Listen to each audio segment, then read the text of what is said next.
कहानी है, बहुत अच्छी कहानी है। एक जंगल में एक बूढ़ा शेर रहता था। बोलना नहीं, एक बूढ़ा शेर रहता था। जब वह शिकार करने में असमर्थ हो गया, जब वो शिकार नहीं कर पाता था, तो एक तालाब के किनारे बैठ गया और बैठकर हाथ में एक कंगन लेकर कहा, सुनो।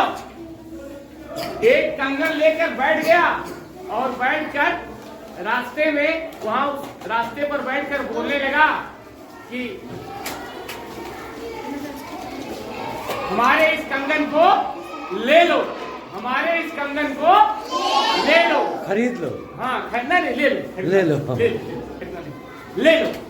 तो जो भी पथिक आता जाता और सुनता, तो जो समझदार पथिक थे तो जानते थे कि भाई सिंह तो हिंसक प्राणी है, या डॉक्टर है यहाँ पे। सिंह जो है हिंसक प्राणी है, यह जो है बिना हेतु के, बिना कारण के अपने पास नहीं बुला सकता। ठीक है, इसलिए कोई उसके समीप नहीं जाता था। लेकिन एक लालची ब्राह्मण ने विचार किया, सोचा कि भाई देखो सोने का कंगन दे रहा है, वो भी मुफ्त में दे रहा है, अब क्या चाहिए, अब क्या चाहिए। इस अच्छी चीज को क्या करना चाहिए, ले लेना चाहिए, ले लेना चाहिए। सुनो है, सुनिए बात, सुनिए। इस सोने के कंगन को ग्रहण कर लेना चाहिए। इस विचार से वह पथिक जो था, वह ब्राह्मण सिंह के पास गया और सिंह से कहा कि ठीक है भाई, जब आप सोने का कंगन है, सुनो बात को ध्यान से सुनो, कुछ कहा जा रहा है, कुछ सीख है इसमें, ध्यान से सुनिए। तो बाघ ने कहा, सिंह ने कहा कि ठीक है भाई, कंगन तो हम आपको दे देंगे, लेकिन मेरी एक शर्त है। कहा बोलिए क्या शर्त है।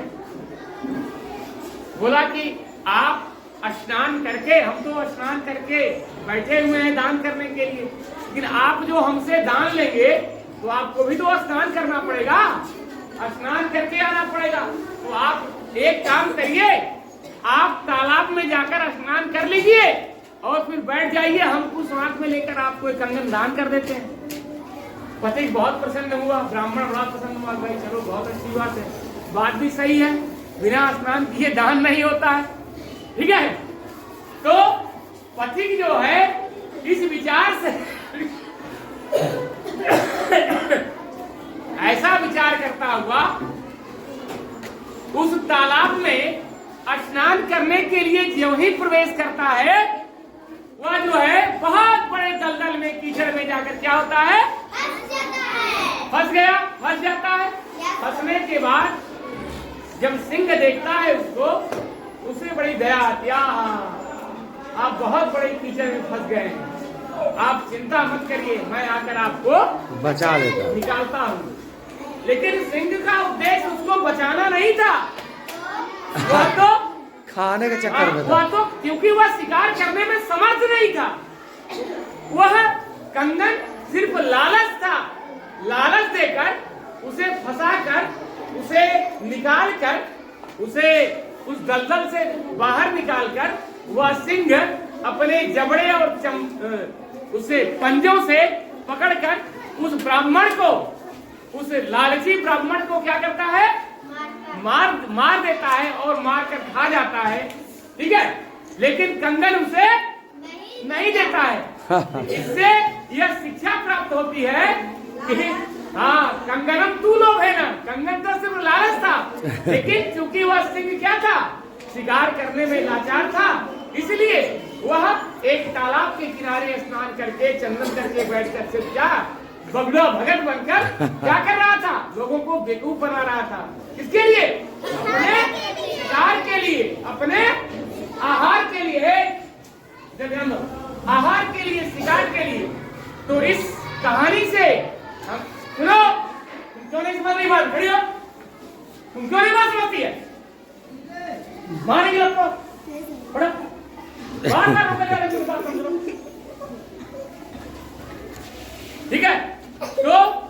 कंगन से, इस कहानी से हमें क्या शिक्षा मिलती है? हमें लालच नहीं करनी चाहिए, क्योंकि लालच करने से नुकसान ही होता है, फायदा नहीं। कहानी से जानिएगा। अति लोभो न कर्तव्यो लोभम नहीं परित्यजे अति लोभात् वशीभूतः चक्रे भ्रमति मस्तके, है ना? एक है 9th के श्लोक में है, लोभात् चक्रधर श्लोक है। व्यक्ति को अत्यधिक लालच नहीं करनी चाहिए और लालच से दूर भी नहीं रहना चाहिए, लेकिन अति लोभात् वशीभूतः, अत्यधिक लोभ के वशीभूत होने से क्या होता है? चक्रे भ्रमति मस्तके, उस पंडित के मस्तक पर क्या घूमने लगा? चक्र घूमने लगा। ठीक है, तो लालच क्या है? ऐसी बुरी बला जो लालच नहीं करनी चाहिए। चलिए, बहुत अच्छा, ताली बजाइए सर के लिए। बहुत अच्छा, बहुत लंबी कहानी थी, लेकिन इसको थोड़ा काटेंगे। विद्या ददाति विनयम विनयात याति पात्रताम पात्रत्वात् धर्माप्नोति धनात् धर्मः ततः सुखम्। तो ध्यान देना, इसका हिंदी में बता रहे हैं। विद्या विनयम ददाति, विद्या माने ज्ञान, पढ़ाई। विनयम, विनयम माने विनम्रता, विनम्रता माने अच्छे गुण। ददाति माने देती है, माने जो हम पढ़ते हैं, ज्ञान प्राप्त करते हैं, उससे हमारे भीतर अच्छे गुणों का समावेश होता है। उससे हमारे अंदर क्या आता है? अच्छे गुणों का समावेश होता है। पढ़ते हैं तब ना अच्छा गुण। हम, हमारे शिक्षक हमको अच्छी बात बताते हैं तब ना हम अच्छी बात सीखते हैं।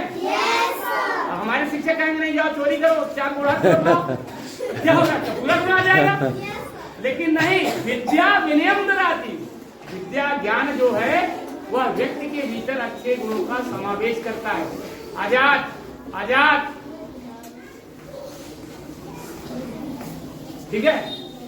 विनयात पात्रताम याति, और उस विनम्रता से, उस अच्छे गुणों से व्यक्ति के भीतर पात्रता, पात्रता माने अपने से बड़ों का सम्मान करना, अपने से बड़ों का सम्मान, ठीक है। तो उस ज्ञान से, उस विनय से व्यक्ति अपने से बड़ों का सम्मान करना सीखता है। अब पात्रत्वात् धनमाप्नोति, और उस पात्रता से, उस बड़ों के सम्मान से, बड़ों के आदर से व्यक्ति धनोपार्जन भी करता है, धन भी कमाता है। और धनात् धर्मः ततः सुखम्, उस धन से इस संसार में मनुष्य धर्म भी करता है। धर्म माने पूजा पाठ, ठीक है, धर्म करता है, दान पुण्य धर्म करता है, और उस धन से धर्म भी होता है। उस धर्म के माध्यम से व्यक्ति अच्छे सुखों को भी प्राप्त करता है, उसे सुख भी मिलता है। मतलब क्या हुआ कि विद्या से व्यक्ति विनम्र बनता है। सुनिए, विनम्रता से अच्छे गुण आते हैं, अच्छे गुणों से व्यक्ति धन प्राप्त करता है, धन से व्यक्ति धर्म करता है, और धन से धर्म करने से व्यक्ति यश को प्राप्त करता है और सुख को प्राप्त करता है, ठीक है। तो विद्या ददाति विनयम विनयात याति पात्रताम पात्रत्वात् धर्माप्नोति धनात् धर्मः ततः सुखम्। उस धर्म के बाद व्यक्ति इस संसार में सुख की प्राप्ति करता है।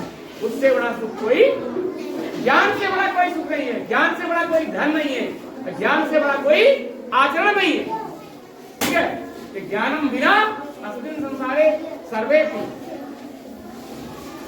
विद्या माने ज्ञान, अर्थी माने चाहने वाला, जानने वाला, ज्ञान को चाहने वाला, ठीक है, ज्ञान को चाहने वाला, ज्ञान की इच्छा रखने वाला, वो क्या है? विद्यार्थी है। ज्ञान की इच्छा रखने वाला वो क्या है?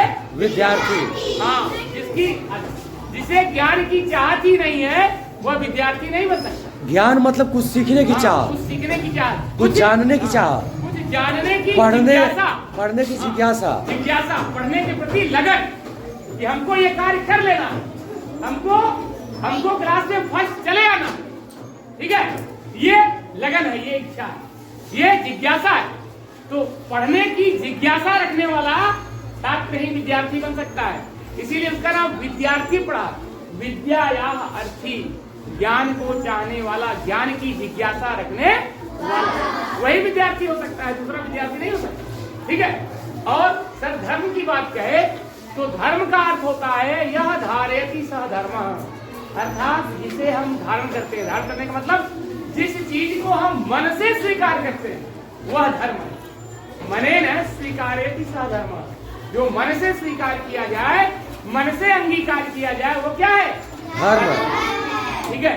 अगर जो तुम्हारा कोई काम नहीं करने का मन है तो जबरदस्ती हम काम करा सकते हैं? नहीं ना।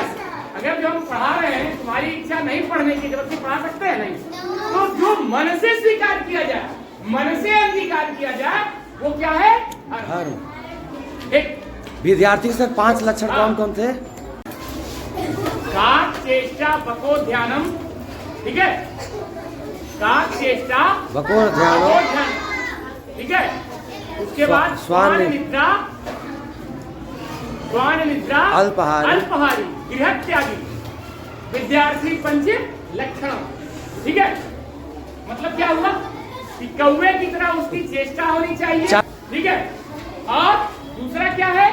बकुले की तरह उसका ध्यान होना चाहिए, मने बिल्कुल एकाग्र होकर पढ़े वो। जिस प्रकार बगुला ऊपर से उड़ते हुए मछली को ऊपर से ही आकर पकड़ लेता है, उसी प्रकार से विद्यार्थी का ध्यान भी एकदम बिल्कुल पढ़ाई की प्रति होनी चाहिए। स्वान निद्रा, स्वान निद्रा का मतलब क्या हुआ? कुत्ते की तरह नींद होनी चाहिए। याद कर लो, पूछेंगे। ठीक है। कुत्ते की तरह पूछेंगे। ठीक है। और अल्पहारी, अल्पहारी कम भोजन करने वाला हो, गृह त्यागी, और घर को छोड़कर पढ़ने वाला हो। जैसे त्यागी, घर को छोड़ने वाला हो। इलाहाबाद हम लोग गए थे, सुनो तो इलाहाबाद जाके क्यों नहीं समझते हो बात यार तुम लोग? रवि सर भी हमको लग रहा बनारस पढ़े हैं, क्यों सर? रवि सर भी बनारस हिंदू विश्वविद्यालय से पढ़े हैं। ठीक है। तो ये भी विद्यार्थी पंच लक्षणम, इस प्रकार के 5 लक्षण जिसके अंदर हो वही विद्यार्थी बन सकता है। ये नहीं कि घर पर है, घर का सारा काम कर रहे हैं, अब पढ़ाई में मन नहीं लग रहा है। बात ध्यान में आई? तो क्या क्या विद्यार्थी के लक्षण है? हाँ, कौवे की तरह उसकी चेष्टा, चेष्टा, और बगुले की तरह ध्यान, बगुले की तरह उसका, और स्वान निद्रा, कुत्ते की तरह उसकी, अल्पहारी, अल्पहारी कम भोजन करने वाला, कम करने वाला, और गृह त्यागी, घर को छोड़कर पढ़ने वाला, तब विद्यार्थी पंच लक्षण। आप सुनिए, जो बताएगा विद्यार्थी के 5 लक्षण। खड़ी हो जाओ, चलो। कौवे की तरह चेष्ट होनी चाहिए। नहीं, सही से बोलो। ठीक से ध्यान से। कौवे की तरह चेष्ट चेष्ट नहीं, चेष्टा रखनी चाहिए, चेष्टा रखनी चाहिए। और तरह ध्यान होना चाहिए। बगुले की तरह ध्यान होना चाहिए, और कुत्ते की तरह नींद होनी चाहिए। कुत्ते की तरह सोना चाहिए, और कम भोजन खाना चाहिए। कम भोजन करना चाहिए, और घर छोड़कर पढ़ाई। गृह त्यागी यानी घर छोड़कर पढ़ाई करनी चाहिए। ये 5 लक्षण एक विद्यार्थी में होनी चाहिए। बहुत अच्छी बात है, कमनादा बेटी को 5 लक्षण पता है। चलिए, चलो नित्या, नित्या खड़ी हो जाओ, बताओ विद्यार्थी के 5 लक्षण बताओ। कौवे की तरह चेष्ट और तेज बोलो। कौवे की तरह चेष्टा होनी चाहिए। और बगुला जैसे ध्यान होनी चाहिए। और कम खाना खाना चाहिए। और कुत्ते की तरह नींद होनी चाहिए, और घर छोड़कर। और इतना भी कम नहीं खाना चाहिए कि बोली ना निकले। नंबर है। कौवे की तरह ध्यान चेष्टा होना चाहिए। बगुले की तरह ध्यान होना चाहिए।